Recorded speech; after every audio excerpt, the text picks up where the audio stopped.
ರಾಯಚೂರಿನಲ್ಲಿ 45 degree Celsius, ಕಲಬುರಗಿಯಲ್ಲಿ 43 degree Celsius, ಇನ್ನು ಬೆಂಗಳೂರಿನಲ್ಲಿ 40ರ ಗಡಿ ದಾಟಾಯಿತು ಈ ವರ್ಷದ ಬಿಸಿಲಿನ ತಾಪಮಾನ. ಕೇವಲ ಕರ್ನಾಟಕ ಮಾತ್ರ ಅಲ್ಲ, ಭಾರತದೆಲ್ಲೆಡೆಯೂ ಕೂಡ ಈ ವರ್ಷ ಬಿಸಿಲಿನ ತಾಪ ಏರ್ತಾನೆ ಇದೆ. ಯಾಕೆ ಈ ವರ್ಷ ಇಷ್ಟೊಂದು ತಾಪಮಾನ ಏರುವಿಕೆ ಆಗ್ತಾ ಇದೆ ಅಂತ ನೋಡಿದ್ರೆ ಇದಕ್ಕೆ ಕಾರಣ ಹೀಟ್ ವೇವ್ಸ್.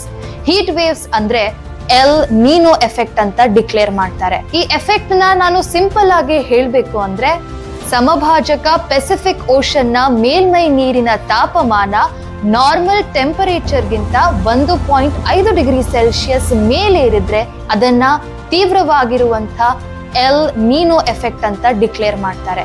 ಅದು ಈ ವರ್ಷ ತೀವ್ರವಾಗಿದೆ. ಇವೆಲ್ಲವೂ ಕೂಡ ಅತಿ ಹೆಚ್ಚಾಗಿ ನಡೀತಾ ಇರೋದ್ರಿಂದ ತಾಪಮಾನ ಏರ್ತಾ ಇದೆ.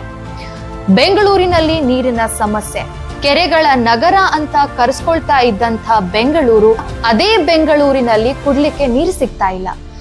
ಯಾಕೆ ಸಿಗ್ತಾ ಇಲ್ಲ ಅಂದ್ರೆ 2008ನೇ ವರದಿ ಹಾಗೂ 2024ನೇ ವರದಿಯನ್ನ ನೋಡಿದ್ರೆ ಗಾರ್ಡನ್ ಸಿಟಿ ಆಗಿದ್ದ ಬೆಂಗಳೂರು ಇದೀಗ ಕಾಂಕ್ರೀಟ್ ಸಿಟಿ ಆಗ್ತಾ ಇದೆ. ಕಾಂಕ್ರೀಟೈಸೇಷನ್ ಮಾಡ್ತಾ ಇರೋದ್ರಿಂದ ಅಲ್ಲಿರುವಂತ ಕೆರೆಗಳು ಬತ್ ಹೋಗಿದಾವೆ. ಗಾರ್ಡನ್ ಸಿಟಿ ಹೋಗಿ ಕಾಂಕ್ರೀಟ್ ಸಿಟಿ ಆಗಿ ಹೋಗಿದೆ. ಈ ಪೊಲ್ಯೂಷನ್ ಅನ್ನ ನಾವು ಕಡಿಮೆ ಮಾಡಬೇಕು ಅಂದ್ರೆ ಯಥೇಚ್ಛವಾಗಿ ನಾವು ಗಿಡಗಳನ್ನ ನೆಡಬೇಕು. ಪ್ರಕೃತಿಯಿಂದ ನಾವು ದೂರ ಉಳಿಬಾರ್ದು.